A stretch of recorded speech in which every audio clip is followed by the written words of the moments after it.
Yadani tekote gwase kranshen sama no penso ode abreye mamefa kwanya iso na memu achibiem mo akwa banfa Adom TV Badwam so medi afia amankwa tamaklu de adu so no ye Badwam kase samno ne etodwa wo mu bi ya wo betini teacher unions ahodo no gusua ewo strike ni nyina no ejina won mo nsama ode atodwa aban ntie ye de ho nsam no Bremo na fe was strike ni hunte no final year junior high school for enso kire sa strike no ebenye ohaw ewo BC so hwe dawo ni mu no eno ni nsem bi na no pay me de som mo show me live on Facebook/Adom TV extra uko Go TV a channel no ye 119 DSTV 280 uko YouTube a search Adom TV 2 kase no edem live ho me din bi mafia amankwa tamaklo afia ni DMT yensam no so de tie ankasa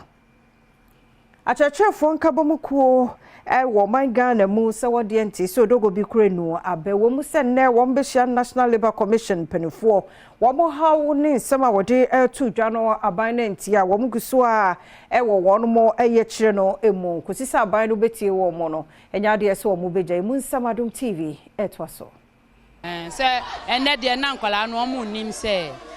BBC beba ye nim se ochina so omo beba ana se omo mma enti ye hwe ni anyame beye o beble ambe school nti ye nim se de ochina e beba no opinion no eneda compensation any benefit anu Emma Ghana National Association of Teachers eye nat enso edi tudwa se enya de bibia be pusu omukra se strike no wo mo entwensan yensa kakrata bi nso every National Labour Commission ono nso efre yen echina 10 o'clock enti echina ye kekan yensa se ne ye kekan ye ho abom ne yakwa akohia National Labour Commission echina strike ne de yen calling off obia ka se yen call strike no off abrad ye de agupunu no so no yen sankan ye de a ene na embaso enye strike yenye se ye sorry ya na ye koye wo ya bo amanfo punumu a o manfi yen enti ne ya kosa strike we no enti until say yen sabe kan de ye pe no teacher for no datifie wosan edi tudwa se onipa wono nana womo ehwe nenim se wode eye laptop ebema a teacher for no sa nipa na ana womo edi akoma ne se womma enkwada tablet bi a teacher for de wentimi anye laptop aban be 1.3 laptops anon kola say ono ara sa company a yes your friend say tablet na man kola sa company na was a supply laptop no na say teacher for the nukura went me and supply enwie well na school for bi ye wasantemantam a wo hwe ni mo kwan se BC so hwe wo betro bi a kire se wa churchfo atu atie we benya ha wo mo so pa it was said there was aban ye bia na churchfo akomato wo yem no mo ba school e be kire wa de ne de wonye Adom TV ni bi edi nkomoye Ami Kofi is almost teachers for no mama strike come manti and students e be my own strike the entire mansion is going for me say and I'm said strike ne buy no yesterday enra no my sim school attire and na me nim say be so yin besia de ni ten and I'm since na mansion school attire enya me the cra if you say e be affect I agree they be no school awofobia okurukuru krakra ye ebe PA state experimental business school ho say obefa wo ma akofie so eni Adom kase bonkomo e kire won yawdi ena ye Monday adwuma time to ti adwuma na obafra wo say wa school teacher ni bia ni ha na do be ha adwen kakra but mesra man no say the teacher for ni here was omode co class no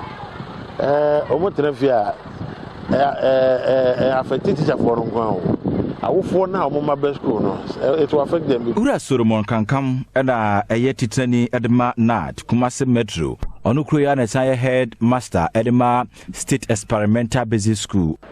strike teachers ekono susanso ede beba ebie ne se ebetwe mofra na adesua no akachire kakra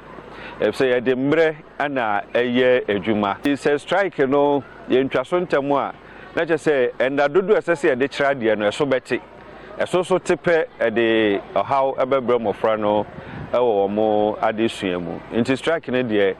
how ewom ema mofra no Adom TV Badwam kase na osheno pani a wanya mfie aduoson Ishmael Tete ono so esika akwa kam ewo NDK Financial Services oni Adom kase edi nkomo akire mu se ne sika da ho betimi ahwe no be 20 years na so na wote ho adrompo edi so betimi ato oni Adom TV akasa.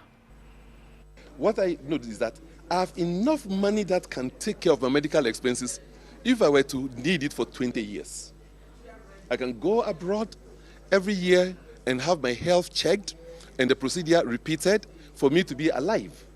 for 20 years. But now I don't have access for 1 year. So each time I have to fall on the largesse, kindness of somebody to give me a loan that I don't know when I will pay. It's really sad. It's really heart-wrenching. Odi arewo ka de to aso say oye kire odi anigye ene bedi akire ada wa mampo obama na busuafo abesi na yesan say emu ayi ankasa. Wednesday dey e be amint me mba because we were already planned major program. Na mbema mi busuafo aba. Because this is very hard.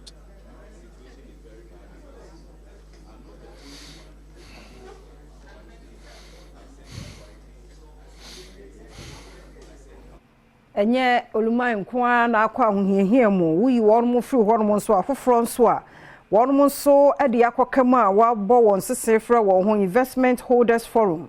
wonmo so esika ne bi akoka finance houses and savings and loans company no Bank of Ghana na ma wontumi krata so onye dwuma na wonmo so abontenane se wonmo hwe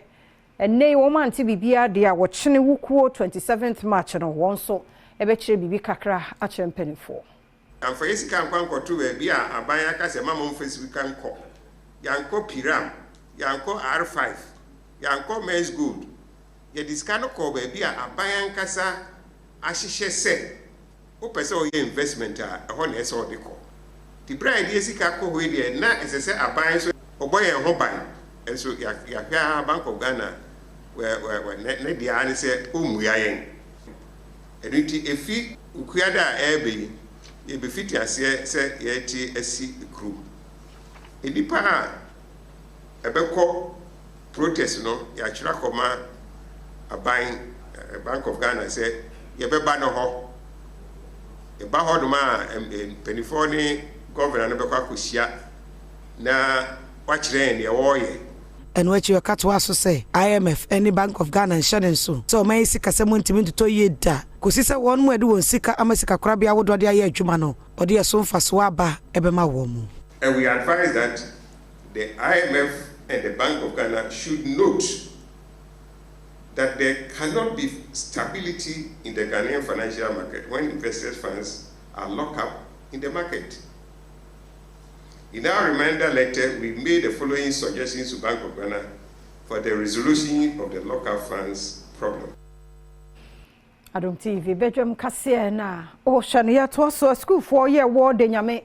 MA Junior High School war afo no North Mensimu Asantemantemu enne bia wo mutisua de nyame animu ni enye fe enyinama hoden so aye bibia wo ho nti ICT munim de won tosini enso to awie ebo a wo mutime hadwen woni Adom kase edi nkomoyi. Problem I come to school had the doors. Say you form 3 say bet no kurman dey so ye can ye dey be sia dey na say ye computers so you need computers ye can ya betina dey share computers. Headmaster Oda Suku Yano eye Owura Anthony Owusu edeto Adom kase nim se de edan ti bia musitie no emwa ema adekere ene adesua enkoso kora e wo school mu ho. The problem face with JHS ni say JHS 2 and 3 na bo aka bom je ka bom san say tokra kwan bia bedan finfin this what side of form 3 na form 2 form 3 say asem na extra no attention ya ba ni bi o mu osire. And what you ena ekuobia from any Fedma Early Education Center sabra no motimi abua esi classrooms makumaku emienu edi ama denyami basic school na panyimpa wada koya no Dr. Kwaku ano one Adom kase etwetwen enkomo o ma no de obia betimi abua so wo ma no ne na ofie kora bia se a bisa sane obia hia just a little bit. botae no ho se nkuna no ho se bo se we ye adwuma ma community no because for but wetin ba wonchi no aye ade ma aboa bosuafo say ya nkwada nso mba next generation no obi afimu no so abeboa o ma no because Osofo ya wo share works and house and so ra kojo ponkroma enra de soso abofomo na adehye ne abusua wonwo northern mensinimo a ensuyira kosomo eyi befa won se wonyapade ne de ye de soso abofomo a ye besi ba bi de ama won do nti ato adom kase etwaso ni no ensuo a toya ma Volta River no ensuo ni pejae na edu baby sign be dam no ti dam village no so and also affected communities ni no districts be donkono and as ani man menu we nyina abai any other stakeholders they can provide them work akrama enuano ma na achiro iwe any aboa ma bebre asanko efie mu and so district donkono nipa opa omoyo den a omuntumi nko omufie dada tisafo na osi tumi boa ne pepe bi mo motna information be braba abeka yensa Ministry of Works and Housing and a technical committee aye ho adwuma no sabre ye stakeholder engagement no ya validate information e ho say so ampa we no press e wo see dan from na say ono not to be changed to no need no encounter is validation and any nanoma assembly planning for loose bar national security near the year wamana so hwa oto aso wadi adesere eto assembly members na hemfo mpanyefo a ewokuru no mu nyina ne mu se bana se contractors no we ye adwuma wo hono ma adaworo ma eya wo mo emboa wono mo so a validate data no amaye no yema no kredi enen anokwa ye te committee na me catch up say the seat of a public officer a crime udi agro be kwafiase the information bia obi amasa abre e wo say dem project na nanoma hemfo so a emboa ye no esebi amanfo no ho akire o ma yesra asase yesa abre na ye ba beton asase amaya na so obi asase da oba bebobo ku say ye nto asase no e wo say ye require betumi afaso ni nyina de aye de aboa de tumi aye de aboa Ghana Mampeni na Nado Danko Akufuado enra wono so apa Ghana Smart School project ho entoma to make us 1.3 million tablets ye de mesuafo was senior high native schools ahodo ewonimdie mu Adom kase edebe began the rollout of the one tablet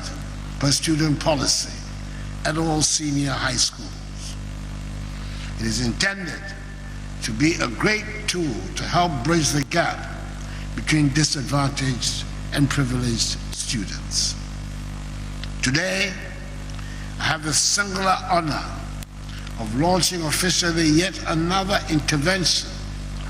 to add further impetus to what I've already described as a transformative policy that has broken myths and liberated minds, the free senior high school program. Oswafo a ono enehwe adesua enwonsem so Dr. Yao Osei Educhum enso edensem sei na tudwa. We will witness within the next few weeks and months the conversion on some of our existing buildings in our high schools into a smart learning environment. Construction is about to begin in earnest. The development of new smart schools across the country. There will be an establishment of aftercare centers in campuses to attend to computers that may need repair. We are setting up a 24-hour call center to resolve all consumer issues, including complaints from our students who are going to use these devices. The future of our education system is what we are witnessing today. A live